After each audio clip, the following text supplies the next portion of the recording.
हाय, नमस्ते. नमस्कार. नाव काय तुमचं? दत्तात्रय कल्याण बोलते. गाव? मुक्काम पोस्ट वाघोली, तालुका कोरेगाव, जिल्हा सातारा. किती तारखेची लागवड आहे? 25 फेब्रुवारी. 25 फेब्रुवारीची. किती रुपये संख्या आहे? 7,500. आतापर्यंत किती तोडे झाले? 2 तोडे झाले. किती माल निघलाय? 4 टन. 4 टनामध्ये काय थ्रिप्स वगैरे? थ्रिप्स काही नाही. काहीच नाही. आता ही तिसरा चालू आहे. तिसरा चालू आहे. आता 3च लाईनी तोडली. 3 लाईनीमध्ये किती निघला आतापर्यंत? 70-80 बाग निघाली. 70-80 बॅग निघाली. एकूण लाईनी किती आहेत? 18. म्हणजे तिसरा तोडा किती रुपये? 7,500. 7,500 म्हणजे 4 टनाच्या आसपास निघू शकतोय तसं 4. कॅल्क्युलेशन केलं तर. 4 टन. कुणाच ट्रीटमेंट ह्याला? बजबाई टेक्नॉलॉजी. टेम्परेचर ह्या वर्षीच किती होतं?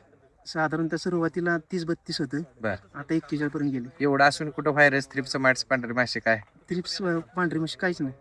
एक नंबर प्लॉट आहे. 1 नंबर प्लॉट आहे. बजबक्र टेक्नॉलॉजी मार्गदर्शन घेऊन समाधानी आहे. समाधानी आहे. काय सांगू शकता शेतकऱ्यांना, म्हणजे काय टेक्नॉलॉजी आहे चांगली, काय कसं? टेक्नॉलॉजी चांगलीच आहे आणि जरूर बाकी शेतकऱ्यांनी फॉलो करायची. ओके, धन्यवाद. थँक्यू.